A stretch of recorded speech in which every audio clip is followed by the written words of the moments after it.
Janji palsu politik merujuk kepada situasi di mana ahli politik membuat janji kepada pengundi atau masyarakat umum dengan tujuan untuk mendapatkan sokongan politik atau mencapai matlamat politik tertentu. Tetapi akhirnya mereka mengingkari janji-janji ini atas beberapa faktor, seperti tidak telus dalam pentadbiran, mengamalkan rasuah dan salah guna kuasa.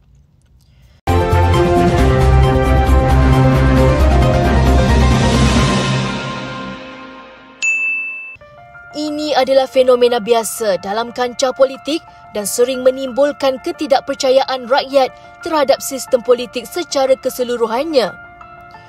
Perkara seperti ini telah menjejaskan kepercayaan orang ramai terhadap ahli politik dan sistem politik negara secara keseluruhan.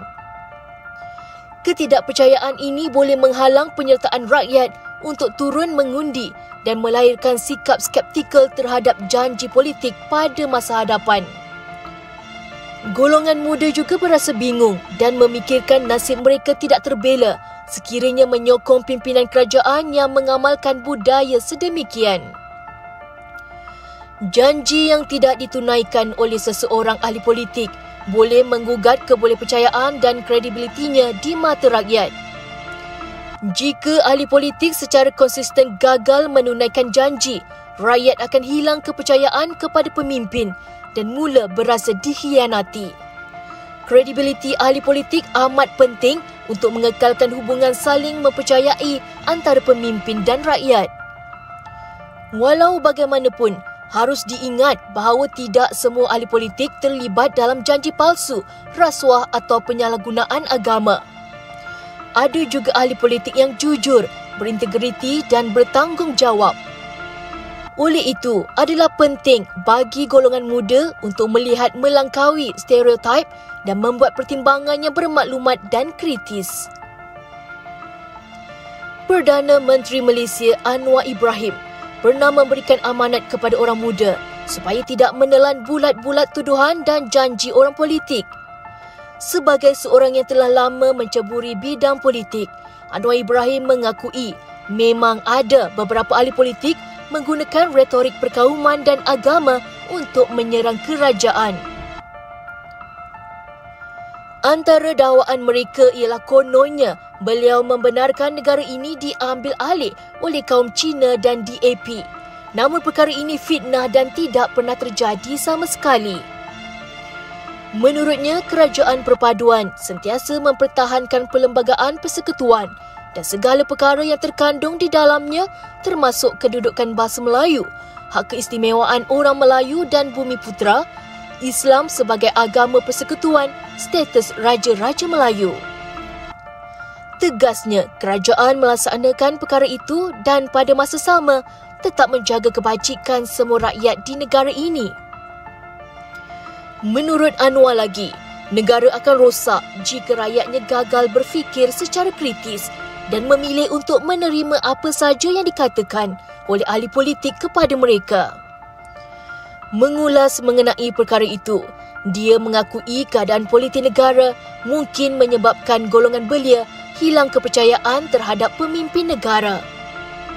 Beliau juga sedar golongan muda kecewa kerana melihat ramai pemimpin politik hanya menabur janji kosong, mengeluarkan fatwa pada bila-bila masa dan mengikut selera politik mereka selain memfitnah sesama sendiri.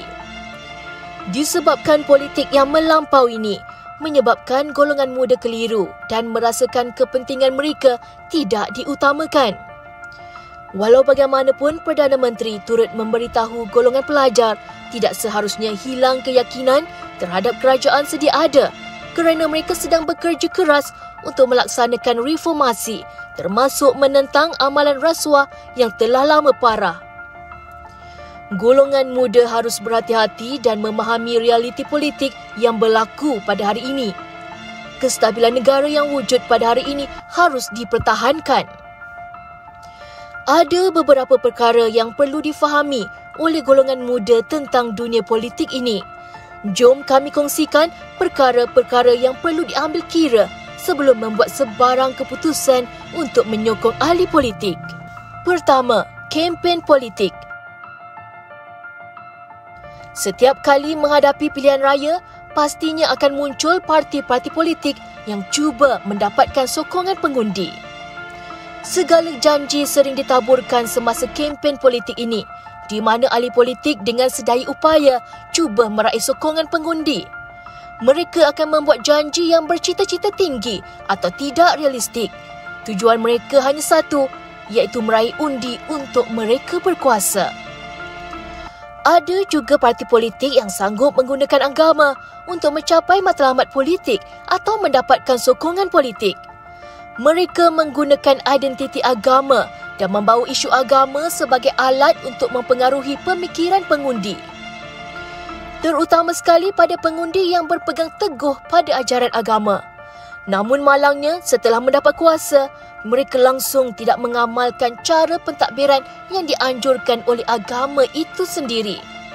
Mereka hanya menggunakan nama agama untuk meraih undi. Malah ada yang lebih teruk lagi apabila mereka akan menabur fitnah dan mengada-adakan cerita yang tidak wujud untuk menjatuhkan lawan mereka. Maka bermulalah episod saman menyaman dan mahkamah yang menentukan kebenarannya. Oleh itu, pengundi harus bijak menilai dan jangan hanya mempercayai kata-kata ahli politik ini dengan membuta tuli. Pengundi harus melihat pada kemampuan dan prestasi parti politik itu dalam soal mentadbir sebuah kerajaan. Cuba bandingkan dengan melihat kemajuan negeri-negeri yang ditadbir di bawah parti politik yang sedia ada pada hari ini. Kedua, tanggungjawab ahli politik. Ahli politik mempunyai tanggungjawab untuk mewakili suara dan kepentingan rakyat yang mereka berkhidmat. Mereka mesti mendengar dan memahami aspirasi, keperluan dan masalah yang dihadapi oleh komuniti yang mereka wakili. Setelah memenangi pilihan raya, ahli politik sering menghadapi kekangan dan realiti politik yang kompleks. Mereka mungkin menghadapi halangan perundangan, tentangan politik, kewangan terhad atau pertimbangan lain yang menyukarkan mereka untuk menunaikan janji yang dibuat semasa kempen. Itulah realiti yang harus pengundi terima. Sebelum dipilih, mereka mengucapkan janji-janji manis. Namun setelah dipilih, kadangkala batang hidung pun tak nampak. Bukan sahaja tidak turun melihat kawasan, malah kerap ponteng ke sidang DUN ataupun parlimen. Rakyat pasti mengharapkan ahli politik yang mereka pilih berbahas tentang isu dan masalah mereka hadapi di peringkat tertinggi. Tetapi malangnya, ada di kalangan mereka tersalah memilih pemimpin yang tidak bertanggungjawab. Pembangunan dan pembaharuan yang dicanang-canangkan hanya janji, tinggal janji sahaja. Ketiga, keutamaan ahli politik. Ahli politik mempunyai tanggungjawab untuk mengekalkan integriti dan moral dalam amalan politik mereka. Mereka mesti berkelakuan jujur, telus dan bebas daripada rasuah. Seperti yang kita sedia maklum, ahli politik sering menukar keutamaan mereka apabila mereka berada dalam kedudukan kuasa. Apabila berada di tampuk kuasa, ada segelintir ahli politik akan mengutamakan kehendak mereka dan ahli-ahli mereka sahaja. Ahli politik ini akan memikirkan cara untuk mengayakan keluarga dan kroni-kroni. Rasuah dan penggubalan wang haram dibiarkan berleluasa. Mereka akan cuba membolos segala peluang dengan kuasa yang ada. Agenda mereka adalah projek dan komisen jutaan ringgit, bukan untuk berbakti kepada rakyat. Lebih membingungkan, ada di kalangan ahli politik yang menggunakan agama sebagai senjata untuk membela golongan perasuah. Inilah bahayanya menjadikan agama untuk berhujah membela kepentingan golongan tertentu. Jika rakyat tidak sokong mereka, mungkin boleh dianggap berdosa. Ini konsep yang salah sama sekali. Diharap rakyat jangan tersalah pilih atau sokong tanpa selidik akan kebenarannya.